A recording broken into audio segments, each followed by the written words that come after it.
2026चा सगळ्यात चांगला जोक त्याने कलाकृती मीडियासाठी मारलाय. शिफ्ट एक्सटेंड होणार हा मेसेज आल्यानंतर जो पोटात गोळा उठतो तो हे मगाचपासून यांचं हेच सुरू आहे. मला वाटतं सिरियल संपेपर्यंत आम्ही एकमेकांवर केस ठोकू. दोघांपैकी कोणत्या सवयीला फिल्टरिंगची जास्त गरज आहे असं वाटतं? अनुष्का. नमस्कार, मी मधुराशी दे आणि कलाकृती मिळणार तुम्हा सगळ्यांचं मनापासून स्वागत आहे. आज मी आली आहे स्टार प्रवाहावरच्या वचन दिले तुम्हाला या मालिकेच्या सेटवरती आणि लग्न सोहळा सुरू झालेला आहे आणि माझ्या बरोबर आहेत अनुष्का आणि इंद्रनील. हॅलो, कसे आहात? मस्त. मला ऊर्जा आणि शौर्यापेक्षा तुमच्याशी जास्त अनुष्का आणि इंद्रनील म्हणून गप्पा मारायच्या आहेत. कसे आहात दोघ जण? खूप एनर्जेटिक, मस्त मजेत आहोत. लग्नाचा दुसरा दिवस आहे पण सेटवरची एनर्जी खूप, म्हणजे हसत खेळत आम्ही शूट करतोय, सो मजा येते. कोणतंही लग्न म्हटलं ना सिरियल मधलं की असा फुल तामझाम असतो आणि बरेच दिवस ते शूट चालतं. तर मला विचारायचं तुम्हाला की एक अशी गोष्ट जी मालिकेच्या वेळेस लग्न म्हटलं की तुम्हाला असं वाटतं की अरे आता ही गोष्ट परत करायची, ती कोणती? मला असं वाटतं की एक्सटेंडेड शिफ्ट एक्सटेंड होणार हा मेसेज आल्यानंतर जो पोटात गोळा उठतो तो मला सगळ्यात जास्त, म्हणजे काय म्हणतात, मी त्याच्याबद्दल हे असतं की अरे हे नको व्हायला. दिवसभर काम असू देत, किती मास्टर्स किती सीन्स असू देत, पण फक्त शिफ्ट एक्सटेंड नको व्हायला. सेम माझं पण तेच आहे. हो. असं कसं सेम असू? अरे म्हणजे असू नाही शकत का? मी जे उत्तर देणार होतो ते तुला कळलं नसेल हे कशावरून? हे मगाचपासून यांचं हेच सुरू आहे. जे काय कोर्टरूम ड्रामा आणि जे काय असतं हे मला सांगा, तर खऱ्या आयुष्यामध्ये एकमेकांबरोबर भांडताना किती उपयोगात येते? मला वाटतं सिरियल संपेपर्यंत आम्ही एकमेकांवर केस ठोकू. हे खूप चांगलं, तरी तुझं वाढलं सेन्स ऑफ ह्युमर वाचव तर. 2026चा सगळ्यात चांगला जोक त्याने कलाकृती मीडियासाठी मारलाय. कॉंग्रॅच्युलेशन इंद्रनील. तिला माझ्या इंटेलेक्च्युअल विनोदांवर हसता येत नाहीत, माझी काय चूक आहे? पांचट विनोदावर हसता येतं तुला? विनोद हे बघ, वैभवचा लूक गेला तिकडनं, झोपला होता तो जागा झाला. हा, पण जोक्स अबाउट आमची साधारण अशीच ट्युनिंग आहे. हो. हा म्हटला तसंच की सिरियल संपेपर्यंत आम्ही कोर्टमध्ये एकमेकांवर केस ठोकू. खरंच.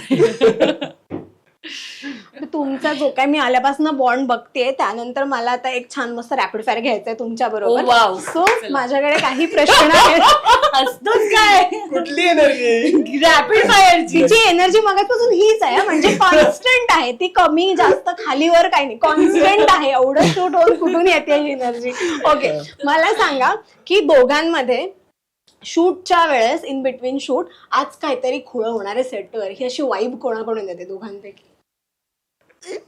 ऊर्जाकडून, अनुष्काकडून. ते खुलं म्हणजे मी ना खूप जास्त ब्रेक साठी एक्साइटेड, मी काय खाणार याच्यासाठी खूप एक्साइटेड.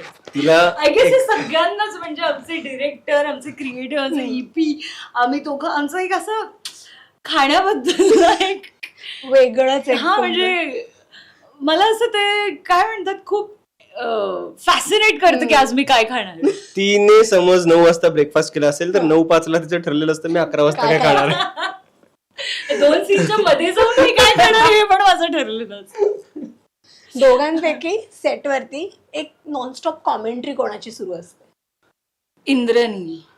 हो, त्याला प्रत्येक गोष्टीबद्दल काही ना काहीतरी बोलायचं असतं, जे मला बऱ्याचदा इरिटेट करतं. पण इरिटेट करतो तुला माहित नाही? 4 महिन्यानंतर मला सांगितलं नाही, मी ह्याच शब्दांमध्ये सांगितलंय तुला, पण तरी तुला कळत नसेल तर मला वाटतं गोष्टी शेअर केल्याने केअर वाढते.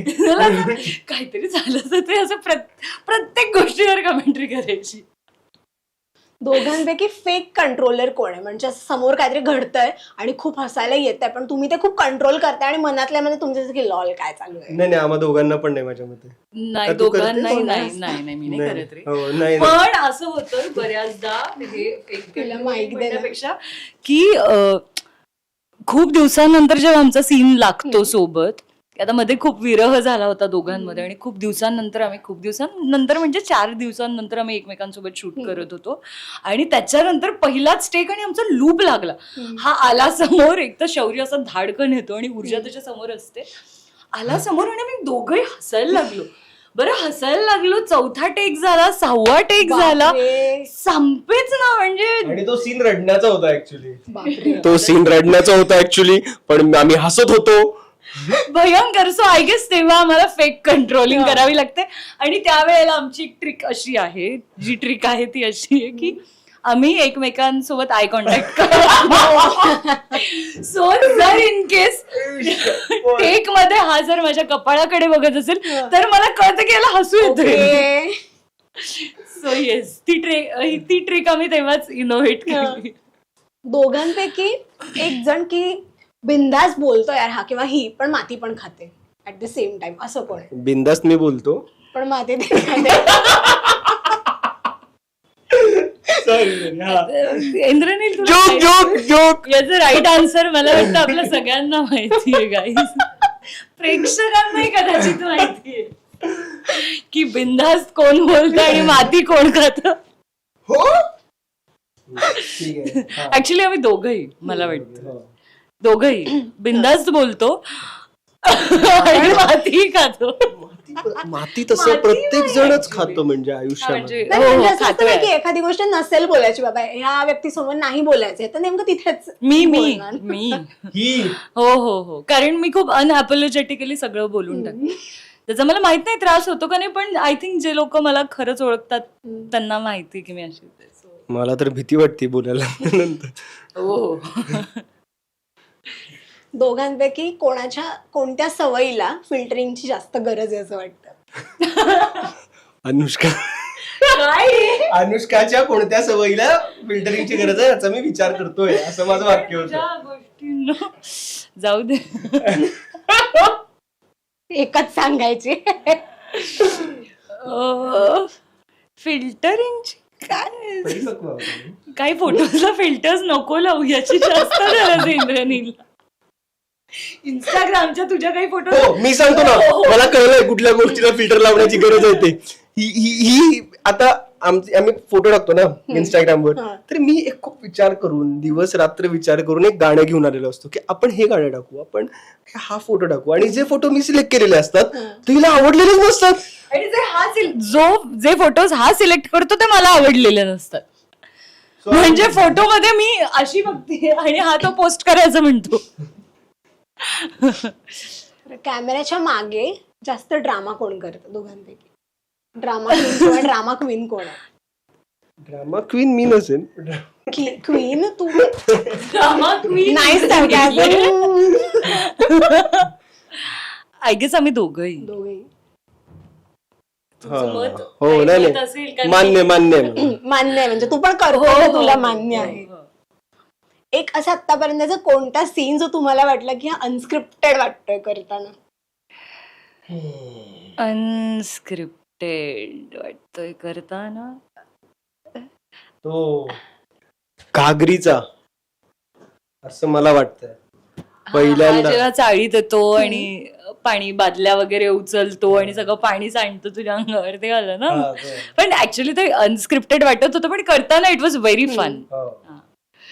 दोघांपैकी सेटवरती रिक्षा फिरवणारं कोण आहे? एक गोष्ट कळली की ती काय काय असतं ना की मस्त प्रँक करण्यासाठी एकाचे 2, 2चे 3 करून. इंद्रनील. काय? नाही, इंद्रनील म्हणजे काय वाटतं तुला ह्याच्याबद्दल? नाही, मी तर डेफिनेटली नाही फिरली तरी ते आमच्यातच फिरते. नाही, ऍक्च्युली आमचं असं नाहीये कोणी सेटवर खरं तर. नाही, गुडवेच म्हणते मी. नाही, गुडवेच नाहीये सेटवर. गुडवे नाही. दोघांनी एकमेकांकडून एक ऍक्टिंग ट्रिक काय कॅप्चर केली, एक ऍक्टिंग स्किल? जसं मगाशी तुम्ही म्हणाला की ती तुमची ट्रिक आहे की खूप हसायला येत असेल तर तुम्ही इथे बघता, तसं अभिनयाच्या बाबतीमध्ये एक छान गोष्ट काय एकमेकांकडून केली तुम्ही? इंद्रनील, पुस्तक काढ लवकर, सांग तू काय काय घेतलंयस माझ्याकडे. मी दररोज घरी गेल्यानंतर एक गुण लिहून ठेवतो, एक कादंबरी लिहितो. बरं मी आज शिकलो अनुष्काकडून. नाही, पण टू बी ऑनेस्ट मला असं वाटतं की आता गेले 4 महिने मी अनुष्का सोबत काम करतोय, तर फोकस ही गोष्ट मला अनुष्काकडून खूप शिकायला मिळते असं मला वाटतं. हा, तर फोकस ही गोष्ट मला असं वाटतं की मी घेतली पाहिजे तिच्याकडून. तर बोल ग तू. बरोबर आहे, घ्यायलाच पाहिजे. मला असं वाटतं मी खूप ओव्हर फोकस आहे आणि इंद्रनील खूप जास्त काय म्हणतात तो खूप मोमेंट मध्ये असतो. सो आय गेस आम्ही दोघांनी ते हेल्दी वेने एकमेकांकडून एक्सचेंज करायला पाहिजे. मी थोडंसं लेट लूज करायला पाहिजे आणि त्याने थोडंसं सिरियस व्हायला पाहिजे. So I think balance is the answer. Last question, आतापर्यंत एकमेकांना असं काही सॅवेज उत्तर दिलेत का? मजेत किंवा भांडता जसं आता चालू आहे तुमचं? आत्ताच दिले. नाही, याच्या आधीच माहिती विचारते. हो यार, खूपच दिले. दररोज देते. रोजच. आय थिंक आम्ही दोघंही एकमेकांसोबत खूप अनअपोलॉजेटिकली सगळं सांगतो. म्हणजे इवन कामाबद्दल आणि त्याच्या व्यतिरिक्त पण.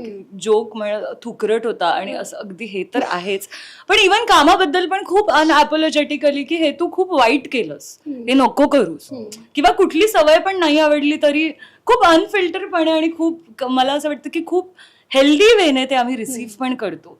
सो आय थिंक म्हणजे आपण असं वागतो आणि समोरचा व्यक्ती तसं असल्यानंतरच आपण तसं वागू शकतो. सो आय फील की आय एम व्हेरी हॅपी की आम्ही तशी स्पेस शेअर करतो एकमेकांसोबत ॲज को ॲक्टर्स. ट्रू. बरं, इथे रॅपिड फायर संपलेला आहे, पण माझ्याकडे आहेत पुढे काही प्रश्न.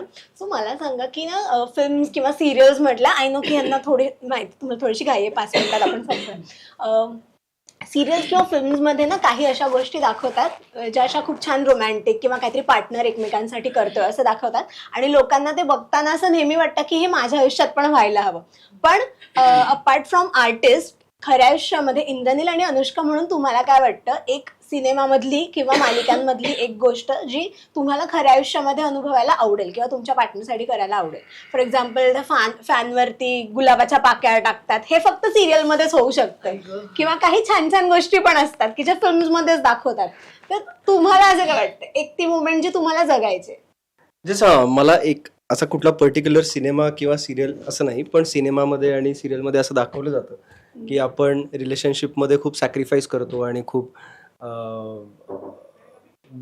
काय म्हणतो की देण्यासाठी खूप उत्सुक असतो. तर आजकालच्या रिलेशनशिप्समध्ये मला असं वाटतं की नमतं घेणं हा प्रकार उरलेला नाही आहे आणि तो कुठेतरी आला पाहिजे, इन्क्लूड झाला पाहिजे असं वाटतं. कारण सॅक्रिफाईस आणि ॲडजस्टमेंट केल्याशिवाय ती रिलेशनशिप पुढे नाही जाऊ शकत, कुठलीच रिलेशनशिप. त्यामुळे ते सिनेमांमध्ये खूप ग्लोरिफाय केलं जातं, जे रिअल लाईफमध्ये कोणाकडून बरेच वेळेला होऊ शकत नाही किंवा नाही केलं जात. त्यामुळे हे व्हायला हवं असं वाटतं. वा, अनुष्का? माझं पण काइंड ऑफ ह्याच नोटवर आन्सर आहे की आजकालच्या जनरेशनमध्ये, आपल्या जनरेशनमध्ये आपण लेट गो आणि मुव्हिंग ऑन हे जे शब्द शिकलोय आणि ते जे आपण इम्प्लिमेंट करतो, सो आपण खूप गोष्टी रिलेशनशिपमध्ये खूप पटकन सोडून देतो, माणसं पण सोडून देतो. सो मला असं वाटतं जे सिनेमा किंवा सिरियलमध्ये घडतं की आपण कुणावर प्रेम केलं किंवा एखादं रिलेशन आपण जपतोय, तर त्याला स्वतःचं पूर्णपणे म्हणजे कम्प्लीट नेसकडे नेण्याचं जे हे असतं, काय म्हणतात, जो अट्टहास असतो, तो आय थिंक खऱ्या आयुष्यात आता आपल्याला इम्प्लिमेंट करण्याची गरज आहे. क्या बात आहे, फार छान वाटलं तुमच्याशी गप्पा मारून. आणि खूप गडबड आहे सध्या, त्याच्यामुळे आपण पुन्हा नंतर गप्पा मारूयात. आता तुम्हाला शूटसाठी, सगळ्या सीनसाठी खूप खूप शुभेच्छा आणि खूप छान सुरू आहे मालिका. त्यामुळे मालिकेसाठी आणि तुम्हाला पुढच्या सगळ्या प्रोजेक्टसाठी wish you all the very best. Thank you so much. Thank you. Rasika हो, कलाकृती मीडिया म्हणजे मनोरंजनाची लयलूट. मनोरंजन क्षेत्रातील किस्से व घडामोडींचा आस्वाद घेण्यासाठी कलाकृती मीडिया या यूट्यूब चॅनलला सबस्क्राईब करा आणि व्हिडिओ लाईक करा.